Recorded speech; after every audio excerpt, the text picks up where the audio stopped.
Welcome back, everyone, to The Sensitivity Doctor. Today, I take a deep dive into the world of addiction, loving yourself, and finally finding recovery. Also, how do you help someone else who you love who is struggling with addiction? Jason Shiers is our guest, and not only is he someone who understands the world of recovery and what it means to go through this struggle, but he's also a researcher and a psychotherapist who has been supporting others through this journey. Jason was a joy to talk to, and I really appreciated his authenticity and some of his challenging views about things like AA and different recovery models that work, and for some people don't work.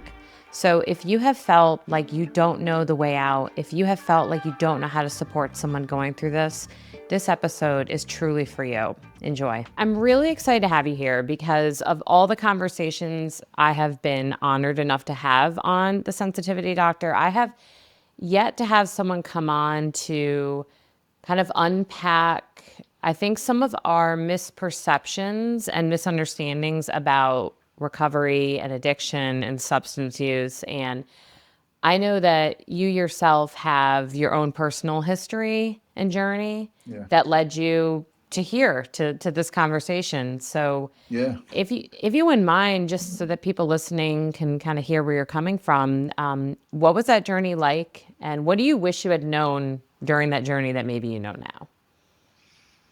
now? Yeah, it's a common question. I don't know if there's anything I could have known that would have made a difference. And my relationship with myself these days, I'm so grateful for. And in some ways, I think that perhaps if I would have known anything different at the time, I wouldn't have had that. And I wouldn't trade my relationship with myself these days with anything or anyone.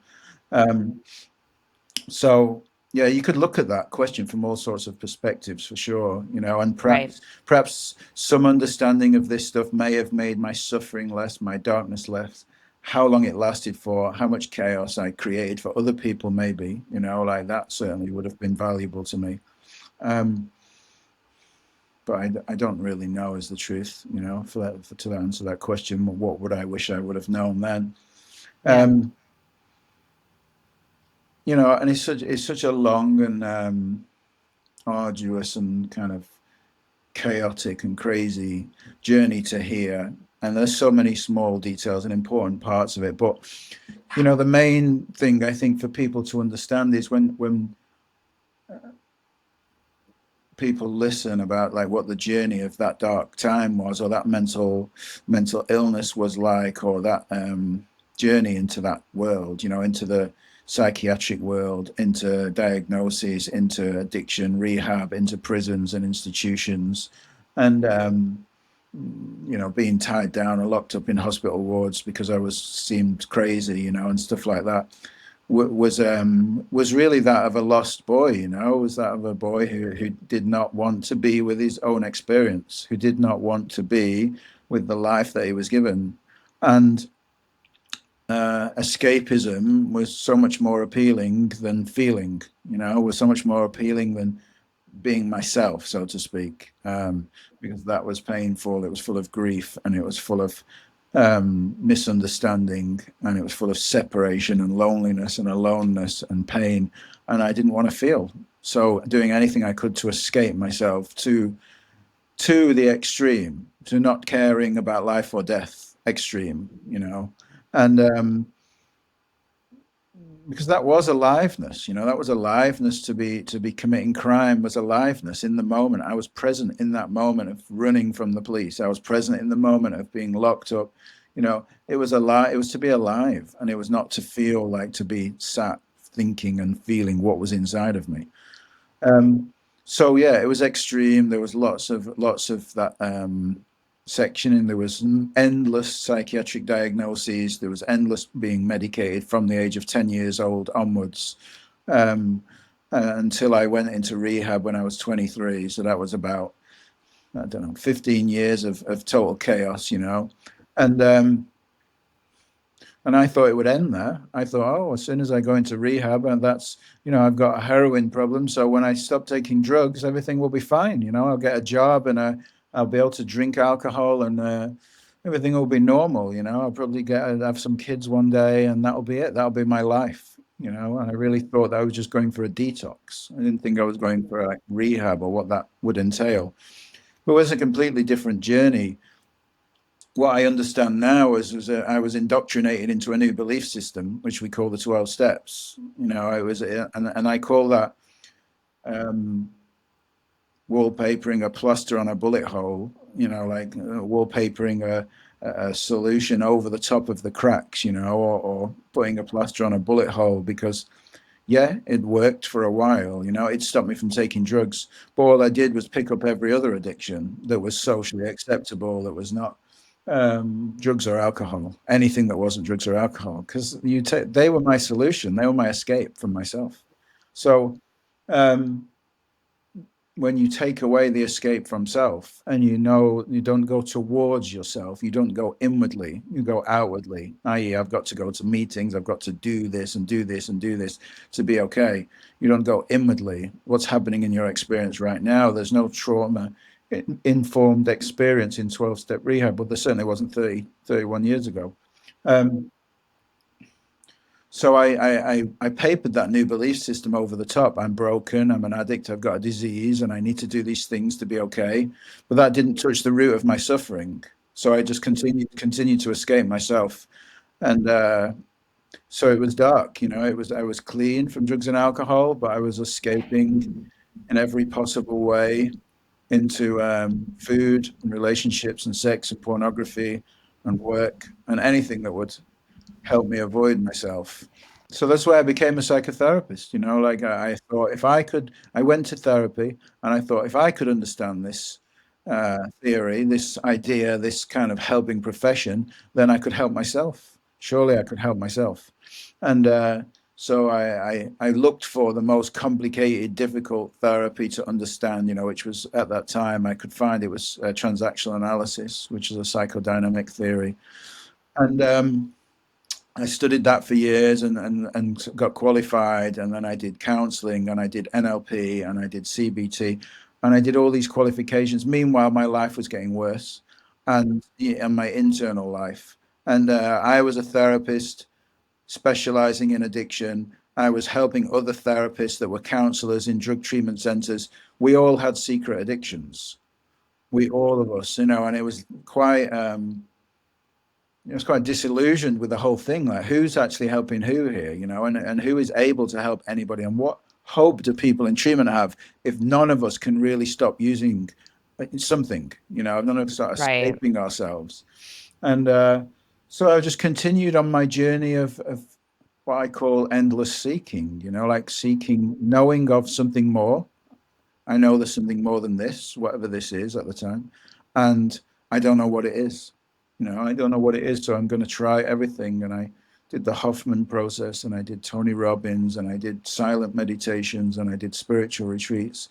And until I had an awakening experience. And that awakening experience was really a deep, profound moment of realization inside my own mind, that I am not this story that I've been creating for the last 22 years, trying to fix myself being broken. I'm not broken. There's Right. nothing wrong with me. And it wasn't just a cognitive realization, it was a full embodied shift, in myself, in mind and body, of knowing that there's nothing wrong with me, like absolute certainty. And like, don't know how I know, but there's some things, I can talk about this later if it's important, but there's some things in life we just know as a felt sense versus a mind-based cognitive, like not a pros and cons list, this is good and this is not good, but like a real deep knowing that I'm okay. And I never had that before in my life. And it was like, this is home. This is home. I am home now, and I remember those moments and I remember that feeling of peace. And I was in LA at the time, and I was sat listening to these birds in about 5 o'clock on a Friday evening, never forget. And I was just sat there thinking, I just feel so peaceful. I'd never felt peaceful before in my life. And I was thinking, I'm not an addict. I don't need to go to meetings anymore. I really don't. It's like, I don't know why I've been saying that because it's not even true. And I don't need the therapist that I've had for the last 7 years. I don't need that anymore. It was just a knowing. And from that day onwards, that was about 8 or 9 years ago. Um, that day onwards, my eating disorder of 35, 37 years ended. It never came back. I just knew. And my relationship with myself just changed completely, and has been growing ever since. And that's been the foundation of my work with addiction, my seeing of the innate well-being, the perfection inside of us as a human being, the intelligence of our coping mechanisms and escape from self, and all those things that I did as a real a system that's working perfectly, exactly as it's designed. Like when we have internal dis-ease, we reach for external processes and substances in order to ease that inner tension, that inner escape, that inner contraction or constriction that happens in the nervous system.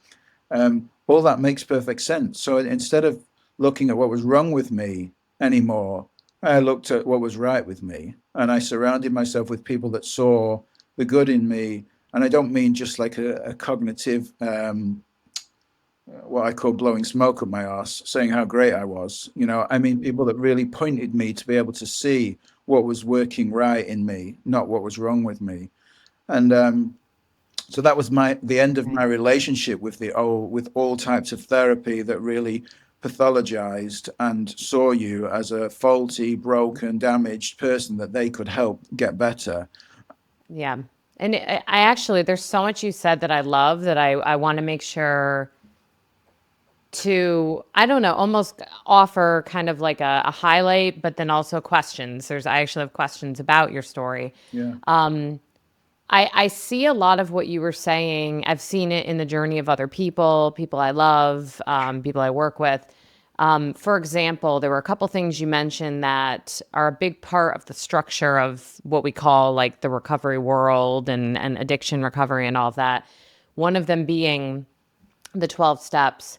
And it's interesting because I've seen it go both ways, just like you were saying, where when someone is going to 12 steps to check off a box because this is what I'm supposed to do and because this is the thing that's going to keep me sober, and it's like this kind of very externalized experience. I definitely see a lot of like white knuckle sobriety, right? Where they're just kind of hanging on the ledge. If I don't make it to my meetings, if I don't call my sponsor, if I don't, dot, dot, dot, then watch what's going to happen. I've seen that. And I've also seen sometimes, and it takes, I think, to your point, the going inward to do this. I have seen for some people, 12 steps, for example, being the vehicle that quote finally lets them go inward. And maybe it's less about the doctrine of 12 step and maybe it's more about a specific relationship that they gain in that meeting, or a specific, sometimes even just having routine for some people can be very healing for the nervous system. So I definitely wouldn't want anyone listening who 12 steps is working for them, or maybe they've contemplated 12 steps, to think, oh, okay, well, that's not going to be a great idea for me. But maybe it's how they do it. I'm wondering your thoughts on that. Yeah. Yeah, it's a good point. And I still recommend people to go to 12 steps, by the way. Like if I get a new client or somebody asks me, there's nothing else that's parallel to that level of community and that group of True. people that are looking in the same direction of wanting to live a life without drugs. I can take my hat Yeah. off to that and say that's absolutely true.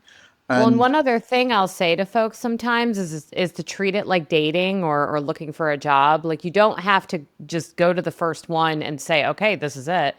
Explore. If you're going into a meeting and you feel like you don't like the energy or it's not supporting your journey, like that's okay. Hopefully yeah, there's another group, another method. I mean, there's ones that have meditation. There's ones that, there's different options, I guess is what I'm saying. there's a lot to this, like I've studied like the origination of 12 steps in depth, all the Yeah. conversations that Bill W had, how it originated, where Narcotics Anonymous started, where other 12 step fellowships. I could talk about it all day, and I've got my thoughts on it. And I think that's probably not important to people listening. What is important is to say, follow your own gut feeling, your gut wisdom, your gut instincts, A and hundred because percent. that is what will guide you home. And what I do tend to find is even people that I send to meetings and people that I know from meetings, and a lot of my friends go to meetings too. I've got no issue with, I'm not against that. And I've written a chapter about it in my book even.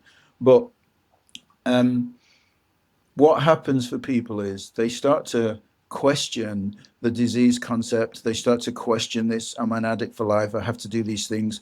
Because those are the bits Right. that people often don't like. They want to stop taking drugs. They want the community and the camaraderie and the connection, and sometimes the beauty of connection that happens in meetings and stuff. What they don't want is a lifelong label and the belief that Right. there's something wrong with them that needs fixing. Now, Mm-hmm. that is your intuitive knowing, your inner knowing that you are okay.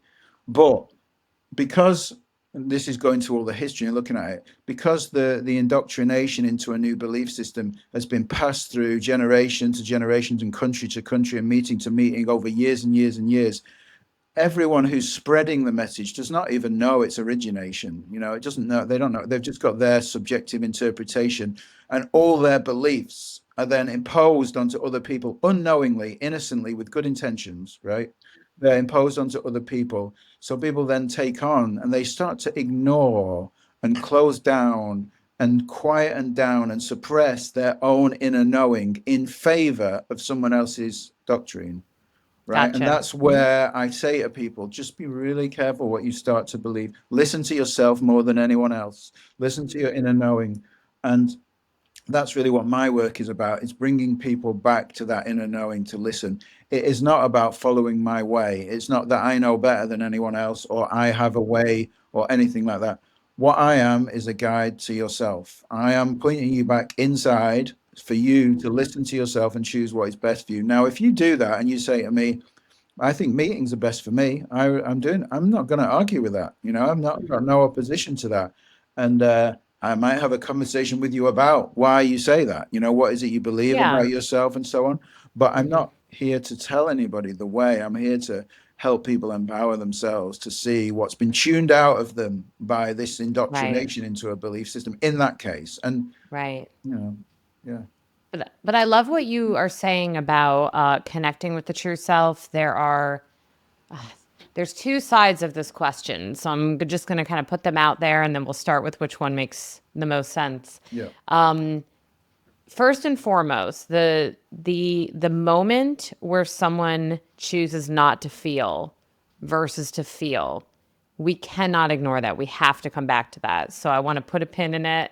Yeah. Stay tuned, because I think that's such a pivotal moment, and it's one that people who haven't been through it don't truly understand, and sometimes get frustrated with or take personally when the person they love is Mm. doing this and you're on the journey with them. Yeah.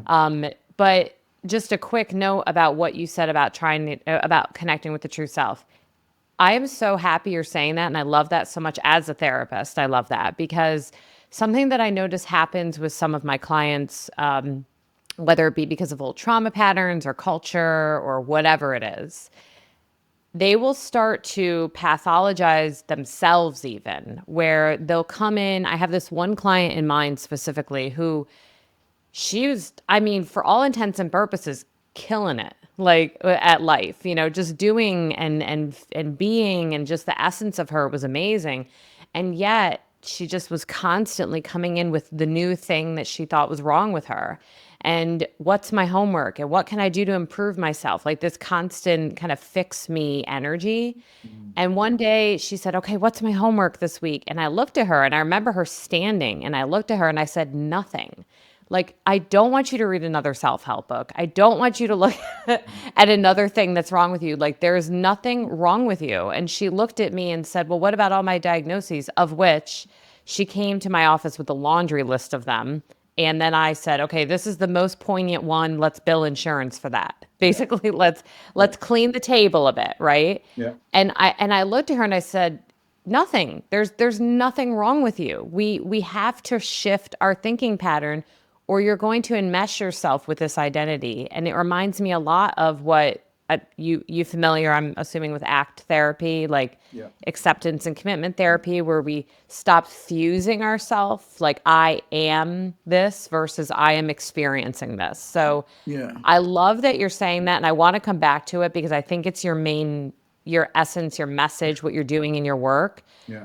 But can we just very briefly go back to that moment where someone who's struggling and suffering with addiction feels so much or doesn't want to feel so much that they make that choice to pick up the substance or flick on the screen or whatever it is, or eat that food? How can we help someone who is in love with the addict, and I'm sorry to personify, in love with the person experiencing the addiction? Yeah. How do we help them understand that moment? And then how does the person struggling in that moment gain the courage to feel what they need to feel so they're not trying to erase it with an addiction pattern? Yeah. Firstly, it's happening for the person suffering unconsciously, usually, unless they've done a lot of work and they kind of become aware of it. It can still happen, just becoming aware of it doesn't take it away. So, Right. so to see that it's happening unconsciously, then um, the creation of safety, from the person supporting is the most essential part of that relationship. Now, the creation of safety also with the knowing that actually I can't do anything but create safety right now. So I've made videos about this before. It's the most common thing to do when you love somebody, to nag them, to shame them, to force them, to criticize them, to get them to change, to tell them you need to change, you're going to die, because of our own discomfort with what they're doing. So, Right. like, as the person supporting, we have to look at ourselves inwardly and notice what's happening inside of us. Like, I'm supporting somebody that's doing something that's really difficult for me to be with while I'm supporting them. So, first of all, how can I be okay with myself in this moment? And how can I be okay with creating safety for this person, even though I don't agree with what they're doing, knowing that there's nothing I can force them to do? Because then the relationship is the number one thing between them, right? The safety is created, and the person who unknowingly is escaping themselves then has the opportunity to sense, as a felt sense experience, safety in a relationship for the first time. Now, that is then the start of the potential of something could change here. Because as soon as you feel safety when you're in that for the first time, because your life is unsafe, you start to, the little light bulb goes on in your mind, like, maybe I can trust this person. They're not judging me. They're not shaming me, not criticizing me. They're not asking anything of me. They just want to listen. They just want to be there. That I can feel their love. I can feel it. Because we're always, even when we're using drug addicts, like even in opiates and stuff, when we're totally out of it, yeah, we don't feel much. But there are moments when we can feel the love of people still, because that's the most potent energy there is, like the feeling of Yeah. love from one heart energy to another. So Mm-hmm. so that opens the door to the potential. Now, I'm not saying they're going to change right there and then if you love them unconditionally. I'm not saying that. Right. What I am saying is that when the time comes, when they go, you know what, I'm sick of this. Who can I go to? You never forget that person that was present, that loved you without judgment, that was listening to you, even though you were talking shit about doing some crazy stuff or something. They were just there for you. That's the person you go to. That's the person you feel safe with. Probably the only person that you ever felt safe with if you're living that life of a using drug addict. And Right. I say that it's easy for me to say it, but I know for sure it's very difficult to work out that way. And that is the most effective way that I see of really supporting a person that's struggling. And it means supporting yourself with the difficulty of supporting that person. Like, so when parents come to me, which is a Right. common thing, I've got a Mm-hmm. teenage or a 20-year-old or even a 30-year-old. Sometimes, I say, well, how about you? Like, would you be willing to work with me first? Like, would you be, because if I can help you to connect with them, you have the best possible opportunity to help them more than me, even because they usually come to me and say, can you work with my Right. child? And I say, well, can I work with you first? Can I ask you, how do you, I love that, by the way. Yeah. How do you, and I also appreciate that you brought up adult children who are in their 20s and 30s, because even then, even if they're not quote under your roof, which some of them are, it's a family issue. It's, so cliche, but a family experience, family disease. And so I love that you address that, even though I know you don't want to call it a disease necessarily.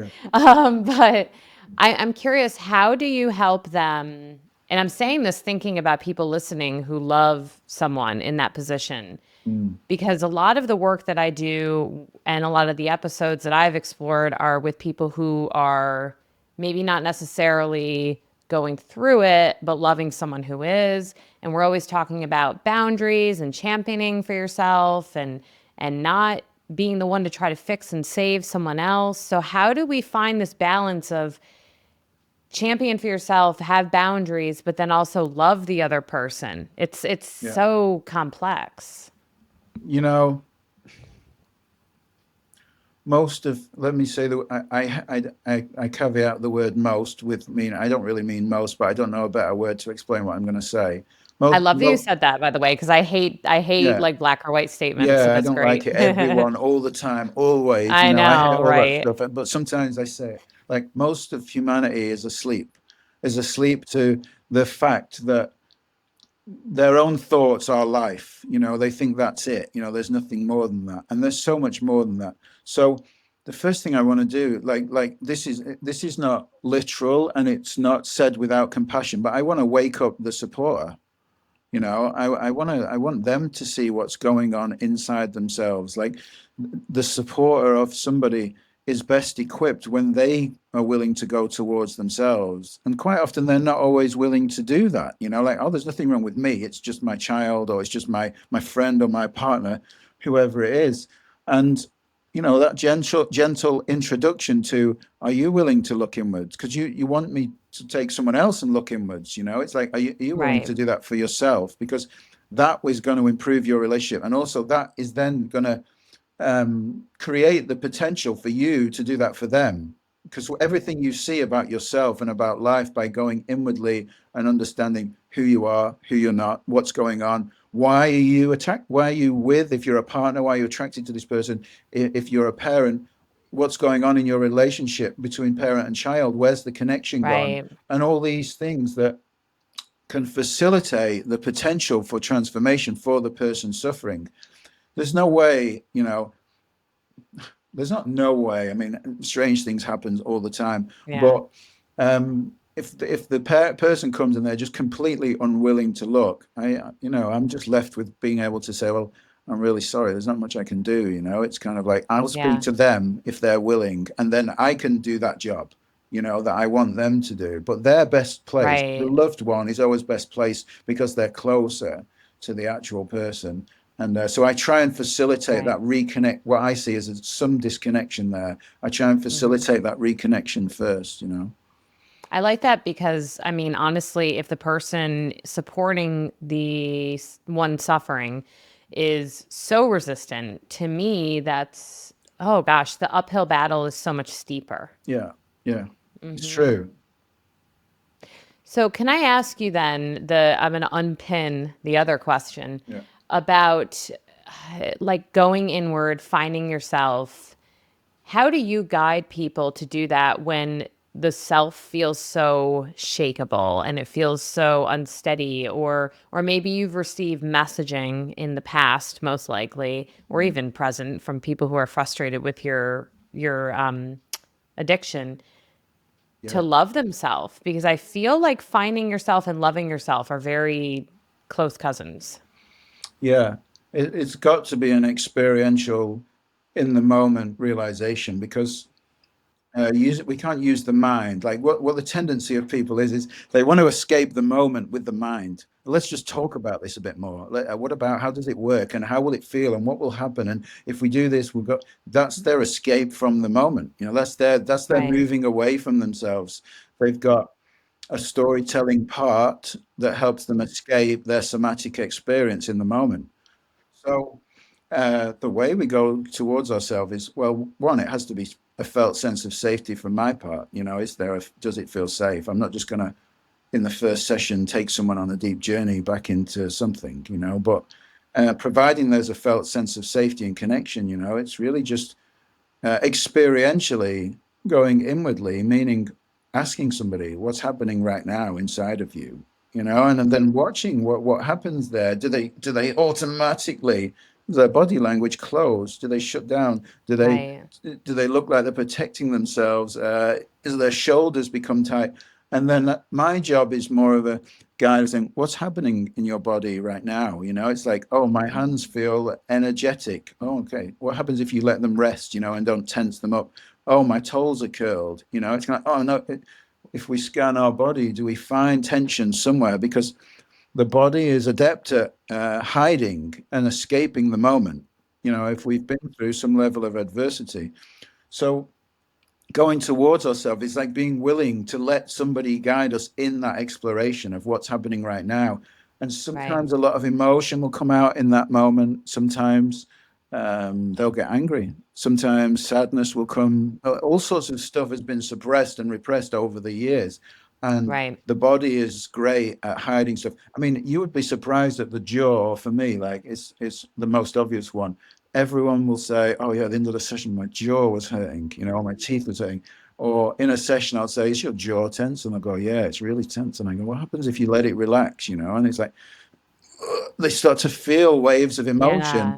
And I think this is just, I mean, I certainly haven't done research myself on this, but my felt sense experiences, and I'm very sensitive, like because I've been doing this work so long, I feel people all the time, like their Welcome to the emotion. sensitivity Yeah, doctor. yeah, yeah. I thought about that when I saw the name. But my thing is that people do their very best unconsciously to not feel. So they're in their head. Often I'll say to people, where is everything happening here? Like above the neck upwards. And they're like, what? And when they say, I feel this, or I felt like this person dismissed me, or I felt like they didn't hear me. But I say, well, how do you know? What do you mean you felt like somebody dismissed you? Because that's not a feeling. What did you experience yourself? We have a tendency to talk in external experience versus internal response to what happened. And You had mentioned not doing the research, but I'll tell you that science backs up what you're saying because we are not born with pathways for certain emotions. There's no sadness pathway or anger pathway in our neurology of our brain. However, our brain will start filling in the gaps of our physical experience to explain what's happening. So yeah, we think about something like nervousness yeah, versus excitement. yeah, You have very similar somatic phenomenon happening for both. And so it's so quick, like you said, unconscious, where we will fill in all the gaps to tell the story of what's happening. And so, to your point, if the body, because we don't just think about our vice, as we would call it, or our addiction, and then suddenly we're doing it. Our body has to go through motions to mm, make it happen. And yeah, so, when you slow down enough to feel, okay, so right now I feel tension in my jaw, my hands are clammy, I feel like I want to run. mm, When you connect with that and you ask, what is the story behind that right now? yeah, What's happening is that we're recognizing the physical experience of emotions because mm, emotions are physical, not cognitive. yeah, And we have to obliterate the idea that emotions are cognitive because they are not. They're physical. And that so closely speaks to what you're saying because I love that you're saying it must be experiential because experiential it includes the full body experience. yeah. I mean, I am aware of the polyvagal research on neuroception and stuff. So I think they say that 80% of experience comes bottom up rather than top down. And Right. most people are so familiar with being top down and they use their head for everything. So yeah, in this case, I'm going bottom up the other way and That's starting great. to trust and lean into the body and the moment and what's being felt, what the felt sense experience is. Um, I think awakening is of the mind and body, but the mind can awaken, which to some extent, in my experience, will lessen the residual tension of the nervous system. Stephen Porges did say that in a neuroception experience that the felt sense response happens by a trigger in the nervous system, but then the mind kicks in with a story which exacerbates the experience, like it intensifies the experience. So if we're so by awakening, we still have reactions and triggers to stimulus, to life. But when Of there's no course. story that this is about me, I am broken, and this is my depression, anxiety, whatever label you want to use, the intensity of the experience is not exacerbated by our story. So it's getting a bit deeper into experience that. But um, But that's I what I what you think. just said is so important. I want to make sure that people really recognize we're not saying that noticing the experience is going to make you suddenly not want to pick up the drink. But noticing the experience and naming the experience allows you to pull out of this subconscious action, slow down enough where the edges are a little softer. And we also think about that really baseline urge wave. I'm sure you've seen it in all the like, kind of addiction education. The nervous system becomes acclimated over time to sensations. So if Yeah. you, as someone who are struggling today, want to pick up that drink and you feel the intensity in your body and you don't pick up the drink, the next time you want to pick up the drink, and I'm just using alcohol as an example, but the next time you want to pick up the drink, you will still feel an intense wave, but the wave will be marginally less. Mm. And each time it lessens and lessens. However, unless something radical happens too, it may not take that long. I mean, I'm thinking about you're talking about experiential awakening. I would love to do a full episode on actually, if you're knowledgeable about this, I could chat with you about it, about the awakenings that are happening with some supportive therapies like ketamine and psilocybin, where they're just like busting open people's consciousness Yeah. in almost like a fast stream. I don't know if you're like what your thoughts are on that. We don't even have to go. That's a whole Yeah. rabbit hole. That's a whole nother episode. No, but yeah, I can talk about those things. But what was I going to say? It's important. Yeah, like awakening is like a realization that I am not my thinking. That there's part of me that's okay, and that's always been okay, and there has to be because I'm thinking I'm not okay. So which part of me knows I'm not okay? Is that an okay part of me? Like, so there's a gap between my realization, and the more we explore the gap, not the thinking about self and the creation of self. So when we talk about that experience that you just mentioned of nervous system contraction, of urge, of physical urge and mental compulsion, then when 12 steps is detrimental in this case, that becomes the belief in powerlessness that's been installed. I am powerless, therefore I can't do anything about this urge, therefore I need to drink now, and once I drink I can't stop because I've been told that by people over and over again. And actually, my experience confirms it because you will act in a powerless way if you still have unhealed stuff. You still will do things against your will. What's really happening, like in its rawest form, is energy is moving in the body. There's no story of me needed. I am having energy. I am powerless. This is because of this. This is because I'm an alcoholic. Is all made up in the mind. Energy is moving. I'm having a contraction in my body. It feels uncomfortable. I don't really like it. That's in its rawest form. Yeah, I Can I love be that. with that? Is that okay? Is it okay that energy is moving in your body right now and you don't like it? Can we sit together in that space, and let that wave pass without attaching a story to it, which makes it worse? Oh, I love that so much. Like I wish I could just package actually, we will. We'll make sure to highlight that moment because that is so crucial. You're not over attaching. And again, we're not saying for some people the identification of having powerlessness is, in my opinion, sometimes the first practice of Yeah, stripping away and being vulnerable. yeah, And so for some people that is needed to be said to practice vulnerability. yeah. But once you've done that, what's the next step? What's the thing after that? And that so closely speaks to what you're saying. Yeah, I'm definitely not saying admitting powerlessness is wrong. I'm offering like multiple perspectives, Yeah. on the same thing. And Right. the I love more that. the more you heal, the more you move towards yourself, the more you'll be curious, am I really powerless?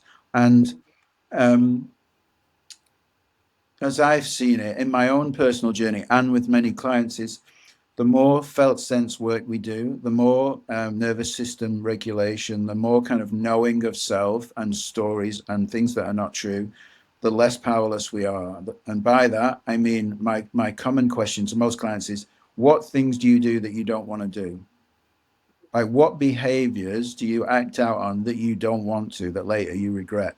Because as I see it, and as I live my own life now without shame, without lying, it's kind of like, I don't do that. I don't have behaviors that I don't want. It's like, for sure, I have moments, but I embrace my humanity. And by moments, I mean, maybe I shout at my kids sometimes, it's kind of like, or fall out with my girlfriend. It's like, but I'm not going off doing pornography sites or gambling my salary away and then regretting it afterwards. I'm not doing things Right. against my own better judgment anymore at all. None. And it took me a long time. It took me at least 27 years of sobriety before I could say that. Well, I'm grateful to have had you here on the other side to share your experience. And Jason, I have really truly valued this conversation. And if you do want to come back and talk about those other treatments, because I do think it's old science that's coming to light again. So It's it very would be an Eastern. It's interesting very thing. Eastern orientated. It's kind of because I've studied Eastern traditions a lot. That's why I can talk about it. Hmm. But it's that Hmm. mass awakening, the awakening of consciousness, or Right. the beyond the Western kind of models, and and Yeah. therapeutic models, more into spiritual awakening to the truth of who we are. So I Right. think that's what those things are doing. Hmm. They're facilitating that journey for people. I can see that for sure. Well, Jason, I'm so grateful for this conversation. I know you're going to help people with what you had to say. Is there anything that you want to add that we didn't touch on that you think is so crucial for this conversation today? And also, if people want to work with you or read your book, if you can mention the name of that and share that, this is your time. Yeah.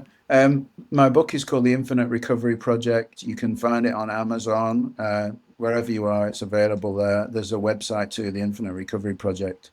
My desire at the moment is I have a group that runs every Tuesday. It's by Oh, donation awesome. only, so it's a very low entry point if people are interested to come and listen and to be part of that journey that we've talked about in a group setting, and that's going to run every Tuesday from now on, 5 o'clock UK time.